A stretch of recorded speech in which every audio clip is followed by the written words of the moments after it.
नमस्कार मित्रांनो, घरोघरी मातीच्या चुली या मालिकेमध्ये आज आपण बघणार आहोत की जानकी, ऐश्वर्या, अवंतिका तिघीजणी किचनमध्ये असतात आणि डायरेक्ट मागचा पुढचा काही विचार न करता जानकी अवंतिकाला म्हणते, शर्वरी वंशांना नाना वारले, विक्रांतचा खून झाला, त्या दिवशीचं पूर्णच्या पूर्ण अगदी मिनिट ना मिनिट कसा पाठ आहे. 11 वाजता नाश्ता केला, 12:20ला फोन लावला, 1 वाजता अमकं अमकं झालं, डिटेलमध्ये कसं पाठ आहे. आणि त्यांनी जेव्हा ती 2-3 वेळेला हे रिपीट केलं, टाइम इकडेच्या इकडे अगदी 1 मिनिट सुद्धा झाला नाही, अगदी पाठांतर केल्यासारखं टाइम टू टाइम त्यांनी कसं सांगितलं. अवंतिका काहीतरी जानकीला सांगणार, तेवढ्यात काय लगेच तिथे आलेली असते सुमित्रा. जानकी, देवापुढे ठेवायला गोड काहीतरी करते का ग, खीर किंवा शिरा? हो आई, बनवते की.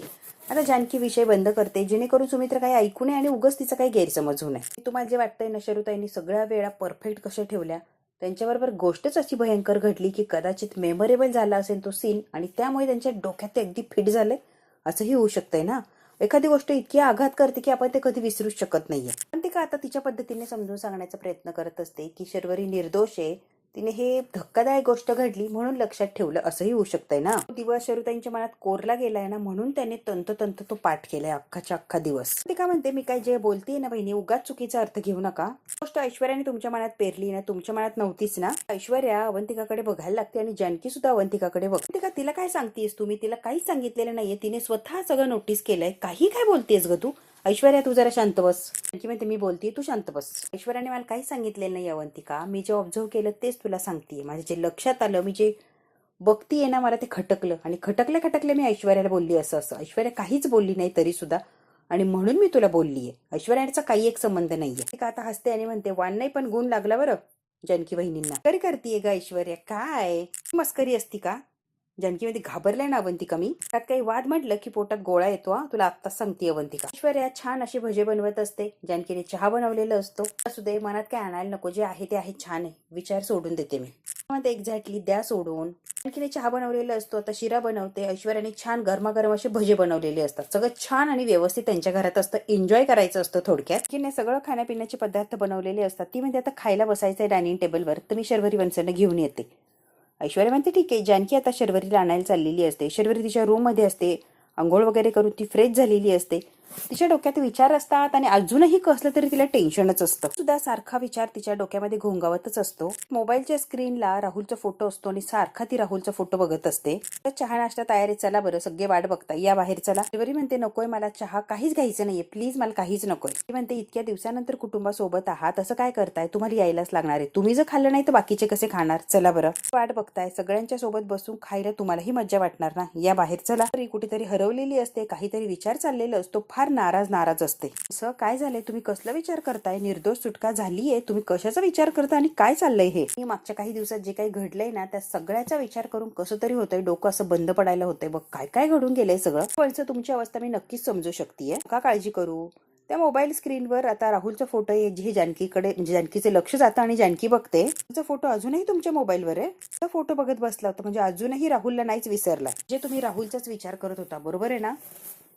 मी खोटं बोलणार नाही. हो, मी त्याचाच विचार करत होते आणि त्यानेच मी अस्वस्थ झालीये. सॉरी वंस, राहुल बद्दल आम्ही खूप चुकीचा विचार केला आणि नको नको ते त्याला ब्लेम केलं. खरंच आमची चुकच होती. आम्हाला असं वाटलं की विक्रांत भाऊजींचा खून राहुलनेच केलाय. नकळत का होईना पण त्याला त्रास झालाय आमच्याकडनं. म्हटलं त्याला भेटावं, फोन करून माफी मागावी, पण कसं आहे ना, त्याला फोन लावला होता की मी आता सॉरी वगैरे बोलण्यासाठी मी फोन लावला वंस. मग काय झालं, जानकी आता खोचून तिच्याकडनं माहिती काढत असते. तो राहुल कोर्टाने माझी निर्दोष सुटका केली रे. शर्वरी म्हणते, राहुल बोल ना काहीतरी. राहुल काहीच बोलत नसतो. शर्वरीला अपेक्षा असते त्याने काहीतरी बोलावं. आय नो तुला माझा खूप खूप राग आला असणार आहे, मला माहिती की, कारण तुला सगळ्यात खेचलंय. Sorry, extremely sorry Rahul. पासून सॉरी म्हणतीये राहुल, प्लीज. की बहिणी, अवंतिका बहिणीने मायमुळे त्रास दिलाय ना, खरंच सॉरी. प्लीज राहुल, एकदा माफ कर प्लीज. तुझ्यावर अजूनही तितकंच प्रेम आहे राहुल, प्लीज एकदा माफ तर करून बोल. म्हणतो असेल ना प्रेम, जे काय असेल ते असेल, पण मला काही जास्त वेळेचं थांबायचं नाहीये, मी उद्याच निघतोय. राहुल, जायच्या आधी मला एकदा भेटणार नाहीये? काय उपयोग आहे का तुला भेटून? कशासाठी भेटायचंय? कोणत्या नात्याने भेटू तुला? नातं काय आपल्यात? तुझ्यावर इतकं प्रेम केलं, तुझ्यावर विश्वास दाखवला, तुला वाचवण्याचा प्रयत्न केला मी, की याच्यातून तू बाहेर पडावीस, तुझ्यावर काहीच ब्लेम येऊ नये, केलं की नाही प्रयत्न? मला अडकवलंस. वा शर्वरी, तू मलाच अडकवलंस. सॉरी म्हणत असते आणि रडत असते. राहुल म्हणतो, हो ना, अजून एक गोष्ट ऐक की, इथून पुढे मला फोन करायचा नाही आणि मला विसरून जायचा. तुझा माझा काही एक संबंध नाहीये. प्लीज मला परत कॉन्टॅक्ट करण्याचा प्रयत्न करू नकोस. कायमचं विसरून जायचं आणि नंबर तर लगेच डिलीट मारायची. अशी बलबत तर की या सगळ्यातनं वाचलो, नाही तर पुरता अडकवलं असतं मला. प्लीज प्लीज असं काही बोलू नको, नाही तर काय फाशी जाईल मी. अशी सोय तुम्हाला केलीच होती ना फाशीवर चढवण्यासाठी. पुरेपूर सगळा प्लॅनिंग केला होता तू. कधी मी एकदाची अडकते असं झालं होतं, हो की नाही? त्याजवळ फासावर लटकवलंच होतं ग. काहीतरी देवाची कृपा म्हणाली थोडक्यात मी वाचलो, नाही तर फाशी घेऊन मोकळा. आणि हे बघ ऐक जरा, कोर्टाची नोटीस मलाही आली आहे. मी तुझी साथ दिली, गुन्हा लपवला म्हणून तुझ्या इतका दंड मला भरायला लागतोय. तुला दंड भरायला लागतोय ती गोष्ट वेगळी, पण मी कशातही काही नसताना मलाही दंड भरायला लागतोय. आता जरा स्पष्टच ऐक, तू या गोष्टी सहन करू शकत नाही आणि मला सहनही होणार नाहीये, कळतंय का? मला सोडून दे एकटं आणि प्लीज माझ्याशी कॉन्टॅक्ट करायचा प्रयत्न करू नको. राहुलने स्पष्ट असं सांगितलेलं असतं आणि त्यामुळे शर्वरी अस्वस्थ झालेली असते की राहुल तिला परत कधीच भेटणार नाही. मी एकदा तरी म्हटलं का राहुल खुनी आहे, मग तो असं का वागतोय? तो सस्पेक्ट होता फक्त. मी एकदाही तोंडाने कबूल केलं नाही की राहुलने खून केलाय, राहुल अमकाय तमकाय. तो का माझ्याशी दुरावा निर्माण करतोय आणि डायरेक्ट नावच टाकतोय माझं? तो असं का वागत असेल? जानकी म्हणते हो ना, सस्पेक्ट होता म्हणून त्याला पकडलं. माझा आणि त्याचा काही संबंधच नाही ना. मी स्वतःच्या तोंडाने कधी बोललीच नाही की याने खून केलाय म्हणून. जे चुकलं, मी तेव्हा बोलायला हवं होतं, पण माझी हिंमतच झाली नाही ग. काय करू मी, खरंच हिंमत झाली नाही. साक्षीदार होता तरी सुद्धा त्याने एकदा माझ्यावर आरोप केला नाही. एकदा सुद्धा तो म्हटला नाही की शर्वरीने अमकं अमकं केलंय, आणि मी त्यांनी काहीच केलं नाही, एकदा सुद्धा बोलली नाही. तो एवढा अडचणीत होता तरी पण मी गप्प बसले, काहीही बोलले नाही. त्यांनी काय फील केलं असेल, त्याला काय वाटलं असेल? खरंच माझी चूकच झाली ना. मी असं नव्हतं करायला पाहिजे. आता शर्वरीचा पूर्ण अभ्यास करत असते. अजूनही जानकीला शंका असते. ती नोटीस करत असते तिची प्रत्येक हालचाल, तिचं प्रत्येक बोलणं. जानकी बहिणी गुन्हेगार आहे मी त्याची, तो काय मला माफ करत नसतो. त्याला दुखावलंय मी, त्याला हर्ट केलंय, त्यामुळे तो मला काय माफ करणं शक्यच नाहीये. मी तरी कशी मागू सांग बरं? कोणत्या तोंडाने माफी मागू तूच सांग बरं आता. खरं तर माफी मागावी या लायकीची सुद्धा उरलेली नाहीये मी. वंश तुम्ही असं का बोलताय? स्वतःला दोष देणं, स्वतःला दोषी ठरवणं हे बंद करा ना तुम्ही. बस ना आता. किती वेळ स्वतःला सगळं काही दोष देत बसणारे? जे झालं ते झालं, संपलंय सगळं. सगळे विचार आता बंद करायचे, सगळे विचार बाजूला टाकायचे आणि आता चांगला विचार करायचा. तुमच्यावर केवढा मोठा आरोप झाला होता, त्याच्यातून निर्दोष मुक्तता झालीये. चांगला विचार करायचा, पॉझिटिव्ह असं राहायचं. आता मागच्या गोष्टींकडे जाऊच नका उकळायला. जे झालंय ते झालंय, सोडून द्या. तुम्ही सुटलात ना सगळ्या याच्यातून, आपल्यासाठी चांगलीच गोष्ट आहे ना ती. त्या मोठ्या प्रॉब्लेम मधनं जर सुटका होऊ शकतीये तर राहुल काही चीज आहे? ऑटोमॅटिकली राहुल तुम्हाला मिळेल की. फक्त तुम्ही निगेटिव्ह असा काही विचार करू नका. तिचे प्रॉब्लेम्स आहेत ते अगदी किरकोळ आहे, कळतंय का तुम्हाला? खुनासारख्या याच्यातून तुम्ही अगदी सही सलामत सुटू शकताय, तर राहुलला तर सहज मिळवू शकताय. राहुल तुमचा मित्र आहे, तुम्हाला समजून घेईन म्हणजे घेईन. आणि जे काय झालंय थोडं तरी त्याला हर्ट झालंच असणार ना, शेवटी माणूस आहे ना तो. राहुलला त्याचा वेळ घेऊ दे की. रागही हळूहळू शांत होईल आणि सगळं व्यवस्थित होऊन जाणार. म्हणते कळतंय का, येतंय का लक्षात? आता जानकीने जे समजून सांगितलंय ते बरोबर शर्वरीला पटलेलं असतं. ती म्हणते ठीक आहे, तुझे म्हणते ते अगदी बरोबर आहे. तिला जवळ घेतलेलं असतं जानकीने. हळूहळू सगळं नॉर्मल होईल वंच. तिला जवळ घेते प्रेमाने आणि लाड करत असते तिची. खूप छान वाटतं की जानकीने प्रेमाने मला जवळ घेतली. पण तुम्ही काळजी करू नका, सगळं छान आणि व्यवस्थित होईल. त्याला सावरा तुम्ही, अजिबात काळजी करायची नाहीये. छान अशी मेजवानी असते, छान चहा नाश्ता शिरा, वा वा वा वा, गरमागरम भजे असतात. सगळ्यांची आता छान अशी मैफिल बसलेली असते, सगळे खुश असतात कम्मालीचे. म्हणते भरपूर भजी खा. ऋषिकेश म्हणतो अवंतिका की कुठे का ती दिसत नाहीये? शरुताईंना बोलवायला गेला, येतीलच बघा. आल्याच बघा. शर्वरीला बोलवून आणलेलं असतं तिनं. शर्वरीला आणून बसवलेलं असतं. जानकी म्हणते चहा घ्या, भजे खा, म्हणजे तुम्हाला बरं वाटेल. सौमित्र म्हणतो वहिनी चहा एक नंबर, मस्त झाला, एक नंबरच चहा बनवलाय तू. भजी तर एक नंबर झाली. आता सारं म्हणतो भजी तर कमालीचे झालेत. जानकी म्हणते खरं सांगू का, एवढं कौतुक करताय तुम्ही, पण नेहमी करतो तसंच केलंय.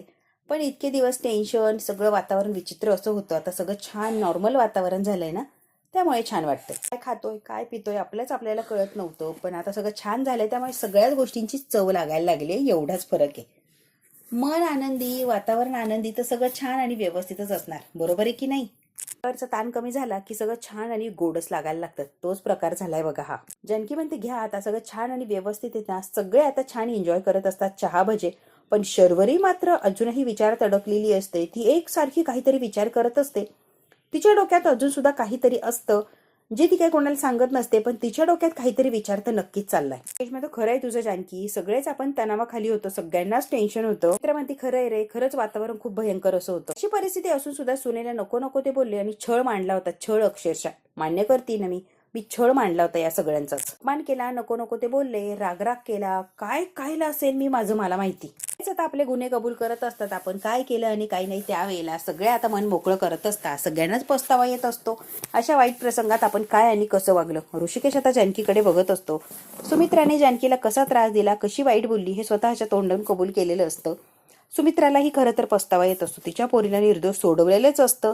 जानकी खरंच चांगली हे आता सुमित्राच्या लक्षात आलेलं असतं. सुमित्रा म्हणते, जानकी माफ कर, चूक झाली माझ्याकडून, मी असं करायला नको होतं, जर खरंच चुकलं, आय एम रिअली सॉरी.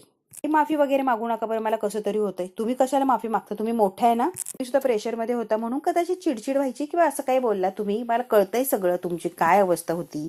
तुम्हालाही जबर धक्काच होता ना, जावई कुठे, नाना कुठे, त्या शर्वरी जेलमध्ये. अवघडच होती सगळी परिस्थिती. तुमची मानसिकता काय असेल मी समजू शकते. एकाच वेळेला जवळची 3-3 व्यक्ती जेव्हा आपल्यापासून दूर जातात, ही कल्पना किती अवघड असते मला माहिती चांगलं. त्यामुळे मी समजू शकते तुमची त्या वेळेला काय अवस्था असेल किंवा काय मानसिकता असेल. त्यात महत्वाचं झालं गेलं विसरून जाऊया. आपण कशासाठी विचार करतोय तो. जे झालं ते संपलं, आता जे समोर आहे ते आनंदाने स्वीकारायचंय. अजून सुद्धा शर्वरीच्या तोंडावर 12च वाजलेली असतात. भयानक असं टेन्शन असतं. हे सुद्धा नाटक असतं की रिअलमध्ये टेन्शन आहे तिचं तिला माहिती. आता सुमित्रा म्हणते, जानकी तू नेहमी असं समजून घेते, प्रेमाने मला सगळं काही हे करते ना, खरंच खूप खूप खूप कौतुक वाटतं बघ तुझं. मला वचन दिलं होतं, शब्द दिला होता, तू पाळलास की शर्वरीला निर्दोष सोडवून आणणार म्हणजे आणणार, आणि तू खरंच तिला निर्दोष सोडवलंय. किती छान वाटत असेल तुला काय सांगू. आणि सगळ्यात महत्वाचं तू तिला सोडवून आणलंय तुझ्या हिमतीवर.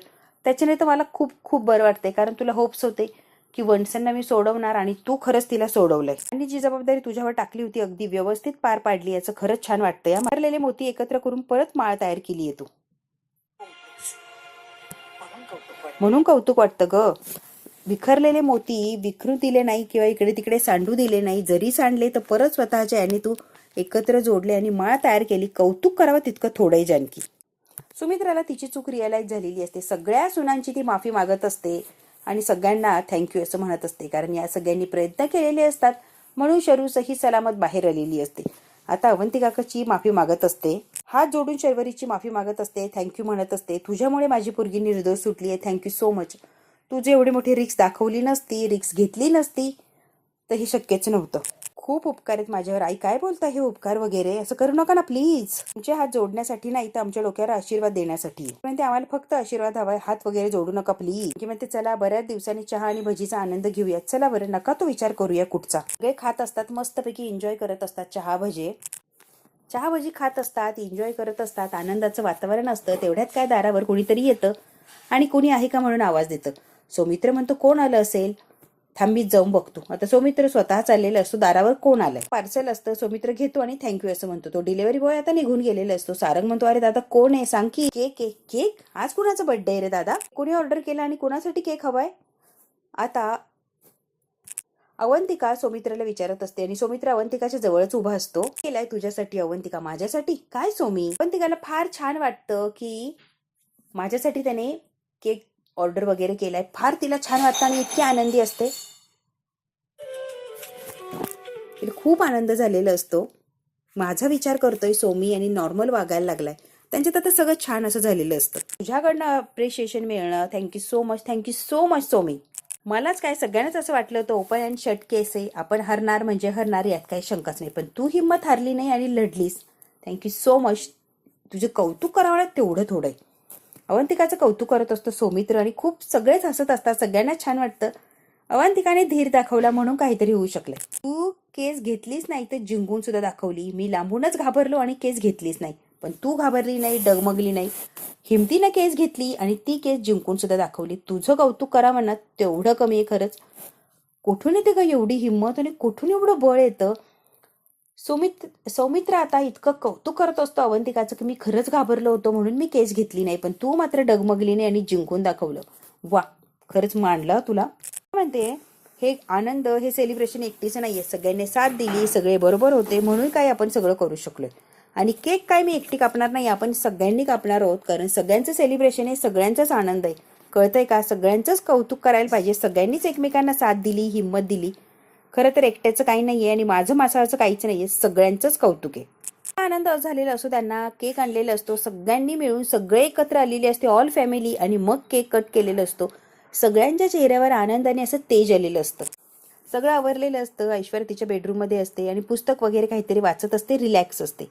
सारंग येतो आणि सारंग म्हणतो, सगळ्या दिवसानंतर सगळं छान आणि व्यवस्थित आहे. खूप दिवसानंतर छान निवांत अशी झोप लागणार आहे ऐश्वर्या. खरंच किती छान वातावरण आहे ना घरातलं. ऐश्वर्या म्हणते, हो ना सारंग, बरोबर बोलताय, अगदी व्यवस्थित आणि छान वातावरण झालंय इतक्या दिवस. तुमची बहीण काय ऍक्टिंग करते, कमाल. फिल्म लाईन मध्ये टाका ना तिला, एक नंबर ऍक्टिंग करते ती. खून केलाय तरी निर्दोष सुटली आहे, निर्लज्जपणे सगळं सेलिब्रेट करते, काहीच वाटत नाही का ते. ऐश्वर्या म्हणते की मी सगळी नाटकं डोळ्याने बघितली आहे, तिनेच खून केलाय, निर्दोष झाली म्हणून फार मजा वाटते तिला, निर्दोष सुटका वगैरे झालीये. पण खरं तर ती निर्दोष नाहीये, तिनेच विक्रांतला मारलंय आणि माझं तर म्हणणं आहे नानांना सुद्धा तिनेच मारलंय. सारंग चिडलेलं असतो, काय बोलताय तुमचं, तुम्हाला तरी कळतंय का ऐश्वर्या. ऐश्वर्या म्हणते, हो ना कळतंय ना, जानकीच्या डोळ्यात धूळ फेकू शकते, माझ्या नाही. जेलमध्ये भेटायला गेलं की तिची नाटकं बघायची, डोकं काय आपटून घ्यायची, स्वप्न काय पडायचं, घाबरायची काय, अमकं काय तमकं काय, प्रत्येक वेळेला नवीन नाटक असायचं तिचं. मग तिला असं वाटायचं की तिला कोणीतरी बोलतंय, भास होतोय, काहीही काहीही बोलायची ती. नवीन नवीन नाटकं रोज ती सांगायची आणि जानकी विचारी तिच्या नाटकांमध्ये. सारंगला काय पटत नसतं. ऐश्वर्या म्हणते, हो तुमची बहीण आहे, ऑब्विसली तुम्हाला पटणारच नाहीये. तिने जरी गुन्हा कबूल केलाय तरी विक्रांतला ओळखता तुम्ही, हो कसा स्वभाव आहे, काय स्वभाव आहे, सगळ्यांची मन मिळव होता, प्रेमळ होता, शांत होता, बरोबर ना. सारंग म्हणतो, हो खूप चांगला आणि एक नंबर स्वभावाचा माणूस होता विक्रांत.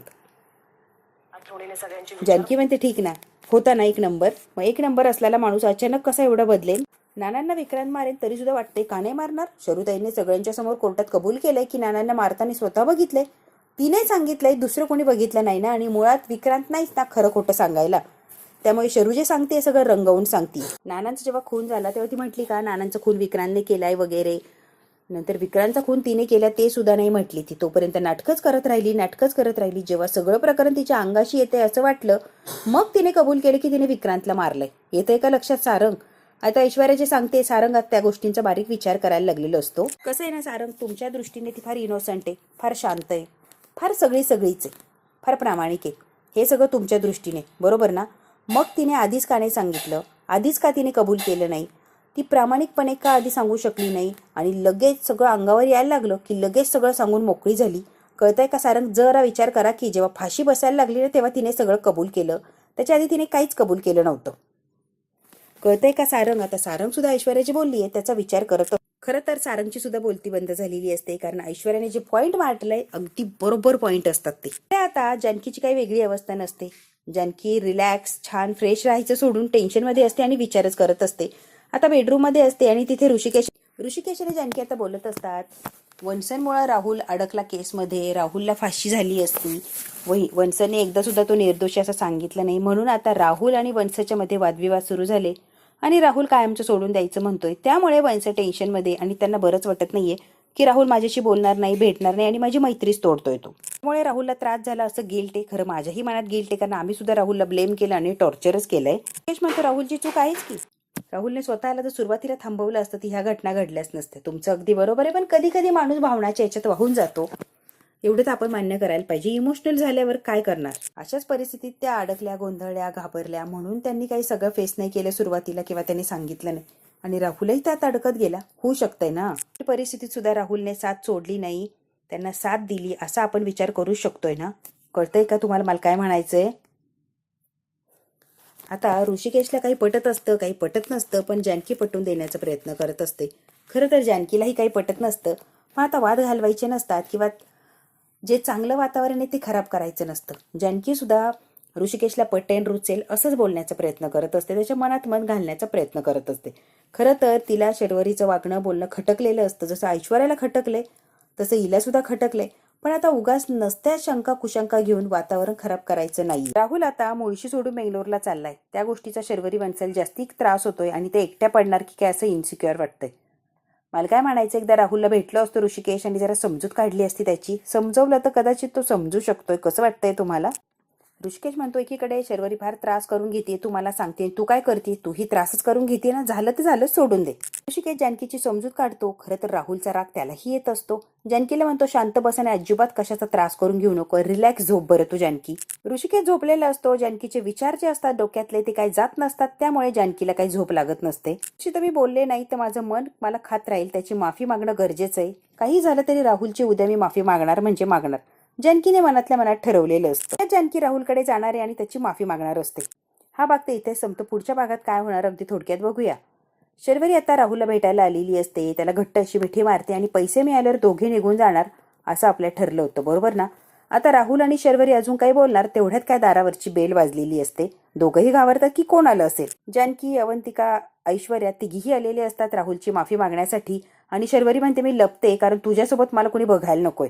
आल्या आल्या आतमध्ये ऐश्वर्याला बरोबर शर्वरीची ओढणी दिसलेली असते राहुलच्या बेडवर.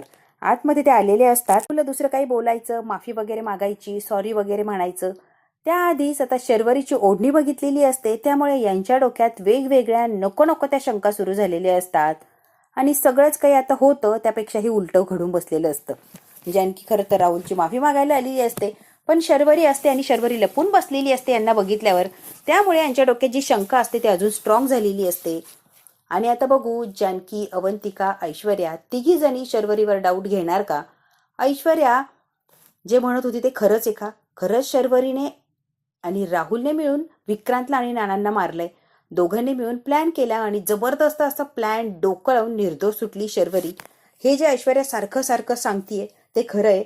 आणि आता ऐश्वर्या ही केस कदाचित रिओपन करायला लावणार का? आणि शर्वरी आणि राहुल यांना शिक्षा मिळवून देण्यासाठी ऐश्वर्या धडपड करणार का? ह्याच्या सगळ्या प्रश्नांची उत्तरं जर हवी असेल तर बघायला लागणार पुढचा भाग. हा भाग इथेच संपतो.